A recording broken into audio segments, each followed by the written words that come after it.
Bonjour les Itata et soyez les bienvenus dans votre rendez-vous avec l'actualité. Écoutez ça, en parlant d'actualité, eh bien c'est de l'actualité brûlante sur laquelle on va échanger aujourd'hui.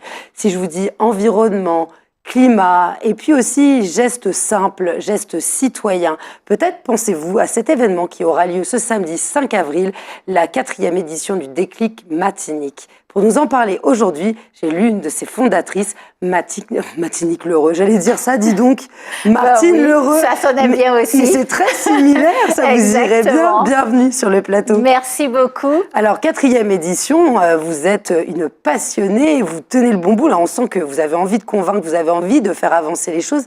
Et en préparant cette émission, vous m'avez dit qu'il y a de plus en plus de gens qui se sentent sensibilisés et qui ont envie de s'intégrer bien à cette marche citoyenne. Qu'est-ce que vous pourriez nous en dire dans cette 4e édition ? On voit que la manière dont on prend les choses sur la Déclic Matinique plaît. C'est-à-dire qu'on explique ce que sont les problématiques du climat et des limites planétaires et du vivant, mais on l'explique par la découverte. En fait, les personnes découvrent par elles-mêmes. Et on n'est pas porteur non plus ni de leçons, ni de solutions toutes faites. On fait vraiment avec les gens qui participent et ça, c'est quelque chose qui plaît. On invite aussi à ce que ces thématiques s'insèrent le plus profondément possible dans notre société et partout possible. Et du coup, bien, ça fait qu'on invite des personnes différentes et on sent qu'il y a une émulation autour de cette déclic cette année qui est autre, où des personnes effectivement nous demandent avec plaisir de participer, des bénévoles. Alors je peux dire par exemple les Coluel Rêve, ou bien d'autres personnes que l'on rencontre et qui toujours nous disent avec très grand plaisir qu'elles seraient heureuses d'être sur la déclic ou qu'elles proposent spontanément une activité à faire aux participants, puisqu'elles savent aussi que non seulement les participants écoutent des conférences, mais en plus ils font des ateliers, ils participent à des choses. Et donc, elles nous proposent aussi d'en réaliser. Je pense à Steph et les savons, par exemple, qui va présenter des ateliers. Voilà. C'est super intéressant, du coup. Alors, c'est un événement festif, participatif. Pour toutes les générations, on est là pour parler de choses sérieuses, avec des données scientifiques, on est dans le domaine de la prévention, mais aussi avoir des tips pour pouvoir agir et pour pouvoir aussi en parler autour de nous. Tout à fait. Alors, je ne dirais pas festif, parce qu'effectivement, le climat s'accélère et c'est dramatique. Ce qui est en train de se passer et dans le monde entier et en Martinique, et au fur et à mesure, et les prévisions sont toutes très pessimistes, sont toutes pas ni pessimistes, mais elles sont toutes dramatiques, elles sont toutes noires, entre guillemets. Et donc, on va parler quand même de choses qui s'accélèrent et qui ne prévoient pas, qui n'envisagent pas des demain très chantants. Par contre, on sait on a des forces chez nous pour y faire face et pour faire autrement. Je pense à tout ce qu'on fait en termes de low-tech, tout ce qu'on expérimente aussi. Donc, c'est toutes ces forces de personnes qui font au fur et à mesure, qui ne nous ont pas attendues d'ailleurs, qui faisaient d'ailleurs bien avant nous, qui faisaient déjà en temps longtemps, parce que c'est aussi ça aussi, notre force à nous. Je crois que il n'y a pas si longtemps que ça, on savait vivre en mode contraint en Martinique. Et dès que, d'ailleurs, et dès qu'on est en mode contraint, on l'a vu à la grève de 2009, on le voit à chaque fois, on l'a vu pendant le Covid aussi. On sait faire revenir des choses ancestrales, on sait faire un retour aux plantes, on sait se réalimenter avec ce que l'on trouve. Donc en fait, c'est quelque chose qu'on peut préparer et on sait aussi que le fait de revenir à tout ça, ça rend heureux la plupart des gens. Donc en fait, remettre ces choses-là en leur disant, mais en fait, c'est pas la peine, c'est donner du sens et puis c'est pas la peine d'attendre qu'on soit en mode contraint.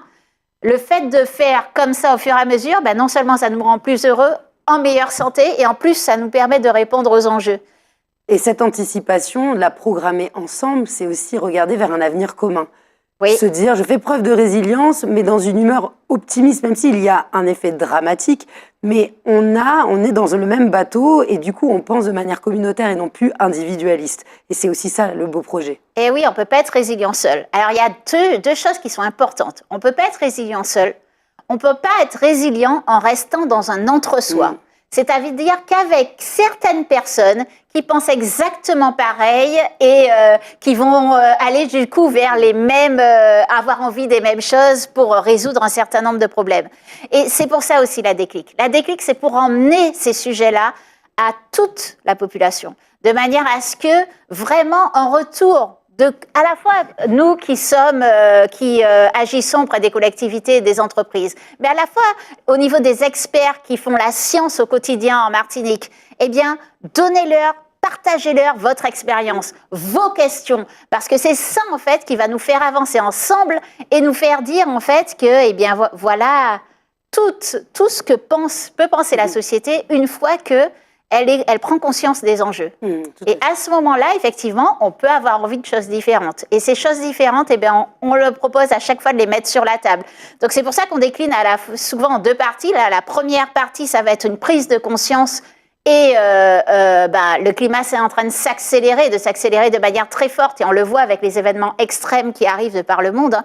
À chaque fois qu'il se passe quelque chose, les gens disent « on ne pensait pas que ça allait arriver jusque cela ». On ne pensait pas que ça allait être de cette intensité-là, avec cette force-là.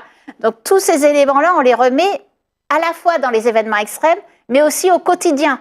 On voit que la pluie très forte et les chaleurs plus intenses bougent notre quotidien. On est dans une dérive climatique. Et ça, il faut absolument l'intégrer et modifier les choses. Et donc, l'après-midi, déjà le midi, on va interroger ça par rapport à notre culture, nos traditions, par rapport au créole. Comment est-ce que la science intègre tout ça et comment est-ce que c'est une force pour nous, notamment le tambour, qui a toujours été une belle force pour nous. Et l'après-midi, on verra aussi, maintenant qu'on voit ça, maintenant qu'on sait que l'océan, c'est la septième limite. Alors justement, là, je fais juste un petit break.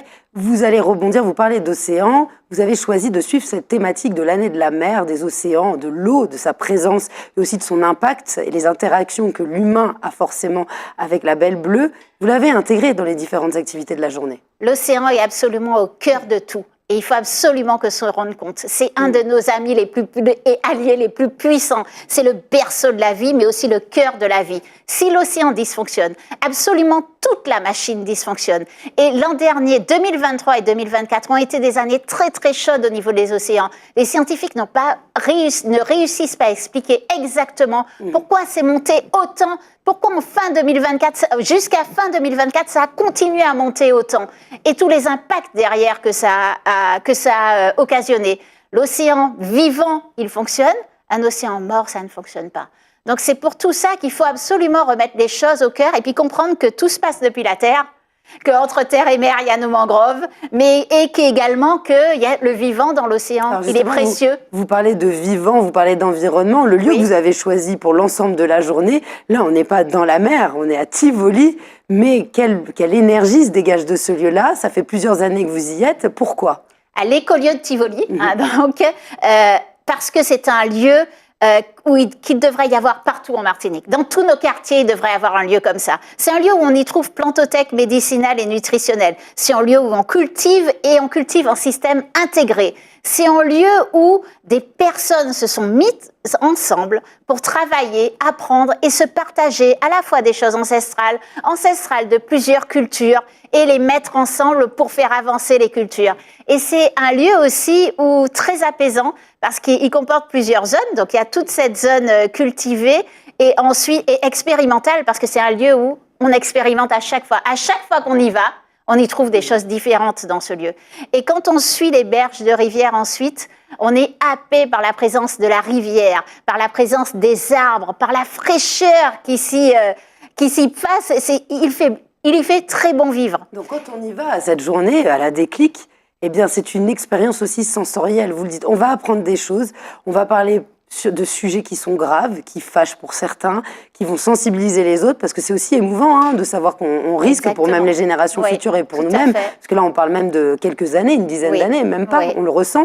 Donc il faut aussi apporter de la bienveillance, de la sécurité, et ce lieu-là, il apporte ces énergies-là. Il apporte beaucoup d'énergie, justement, malgré soi, en fait, on prend toutes les énergies de la nature qui nous rendent bien.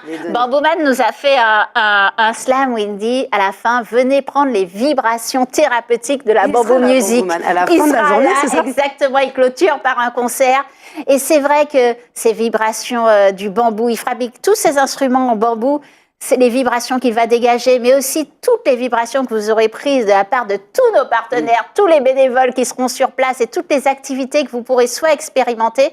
On l'a pas dit, mais c'est aussi la journée du compost et Ipiranga, l'écolieu de Tivoli vous fera des éléments sur le compost, vous apprendra à le faire par vous-même et tout ça, il y a un lien avec l'océan. Ce qu'on ne met pas comme produit dans la terre ne va pas à l'océan. Et donc, tout ça, en fait, c'est ni dans les rivières. c'est vraiment en cohérence qu'on est vraiment dans ce lieu avec eux parce que on voit un cycle de l'eau, comment ça fonctionne, un cycle de carbone, mais un cycle de vie aussi. Tout ce qu'on fait au quotidien, ce sont des cycles et ils se retrouvent partout. Je rebondis aux phrases précédentes. Vous évoquiez les partenaires et notamment les bénévoles. La richesse de ces bénévoles, sans qui ce genre de manifestation ne pourrait pas se tenir. Ah ben ça c'est clair. Donc déjà Gwenaëlle Hervé qui est avec moi comme ça et Sébastien Trasbeau pour monter cette journée, mais aussi tous les bénévoles de la fresque du climat. Et puis tous les bénévoles qui nous rejoignent, soit parce qu'ils adorent l'environnement, qu'ils adorent l'écologie, les travailleurs, bien sûr, de Ipiranga, de l'écolieu d'Ipiranga, qui sont là aussi avec nous, main dans la main. Et puis tous nos partenaires qui nous suivent cette année. Alors on aura la Sommaire, on aura Créogène, des jeunes super formidables qui en fait remettre le créole au centre. Voilà, disent que c'est pas un petit belleté, le créole, c'est vraiment un fond doc pour nous. Casaliande qui s'occupe des parcours enfants, qui elle aussi est depuis le début avec nous. Ansel Santé Matinique qui va vous faire découvrir à travers un jeu à quel point toucher un impact du vivant a une conséquence terrible, peut avoir des conséquences terribles sur la santé d'un ensemble d'une population. Et plein d'autres, j'en ai Madino, Résilience 972. Alors, voilà. Et Météo France, j'ai oublié Météo France, avec qui pareil, vous arrivez quand même dans la manifestation, vous êtes reçus d'abord par la fresque du climat, One Health et Météo France. Donc Météo France agit aussi main dans la main avec nous parce que vulgarisation et science sont ensemble. Voilà. Et puis on en sort forcément enrichi. À partir de quel âge on peut aller dans cette manifestation? Tout âge, vraiment de bébé à 150 ans. Et on vient à l'heure que l'on veut. On sait que selon la programmation, il y aura toujours un événement. On peut y manger, on peut se balader, exactement. se poser. Abyssinia sera là pour vous régaler. Il y aura des endroits où vous pouvez vous poser à l'ombre. Si vous êtes fatigué, vous savez, souvent les gens prévoient de venir quelques minutes et en fait, 4 heures après, on les revoit dans la manifestation. Pour le concert de fin de journée. Voilà, exactement. Alors, juste avant, la nouveauté de cette année, quand même, c'est celle du vendredi, donc le 4 avril. C'est bien ça, à destination la plus des entreprises. Alors voilà, ça va être plus collectivité, entreprises, associations et aussi agriculteurs, pêcheurs, petits entrepreneurs, auto-entreprises et débrouillards. Toutes les personnes qui font une valeur et en fait, cette valeur est touchée par cette dérive climatique. Quand il fait beaucoup plus chaud, quel que soit le métier que vous faites, ça a un impact sur votre santé. Et derrière, eh bien, ça aura un impact sur la valeur travail que vous faites ou sur le travail que vous réalisez. Et là, c'est ensemble de beau compter sur ça et de voir les problématiques et de voir comment on s'en saisit à la fois pour le bien-être des équipes et à la fois pour voir quelle activité on veut sortir pour demain. Déclic pro, exactement. Donc c'est le vendredi 4, cette fois-ci c'est au Villa Laguerre, donc à Ducos. Les Villas Laguerre qui pour le coup, pardon, pas Ducos, à Petit-Bourg. Les Villas Laguerre qui pour le coup sont partenaires avec nous sur cette manifestation-là et on les remercie d'ailleurs de bien vouloir nous accueillir sur cette manifestation. Pour les Itata qui nous regardent, que ce soit les professionnels ou alors bien sûr les citoyens qui ont envie de passer leur journée en famille sur cet événement, où peut-on retrouver l'ensemble des informations? Alors, notre page Facebook Déclic Matinique, DEKLIK Matinique, les 2 événements sont complètement gratuits et ouverts vraiment à tous. On vous recevra avec plaisir, que ce soit à l'un, que ce soit à l'autre. Vous aurez plus d'activités sur le samedi à Tivoli, plus d'activités citoyennes, et c'est clair, où vous pouvez expérimenter également.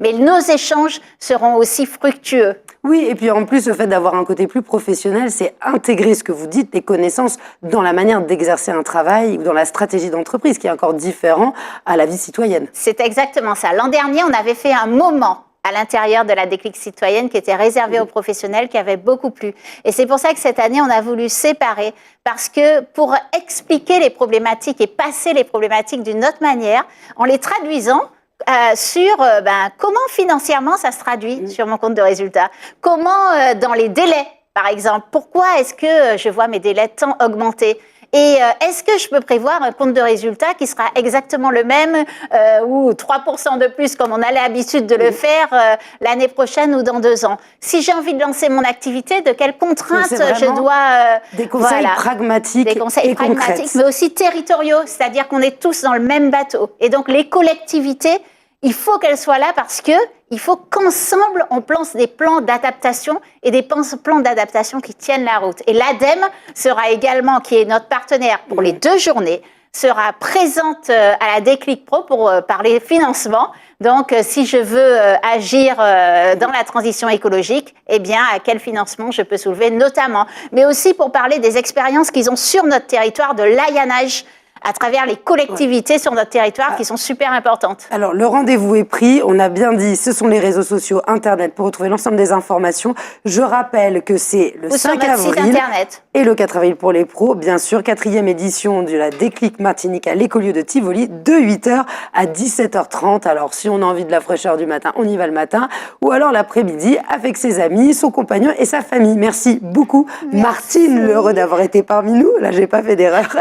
Et je vous souhaite surtout une très belle 4e édition. À bientôt. Merci beaucoup, à bientôt. Merci à vous. Merci les Itata d'avoir été parmi nous. On compte sur vous pour pouvoir vous ouvrir à tous ces savoirs scientifiques, culturels pour valoriser notre belle Martinique et surtout trouver des solutions avec les autres, avec tous ceux qui vous entourent. Je vous dis à très vite pour un prochain Écoutez ça.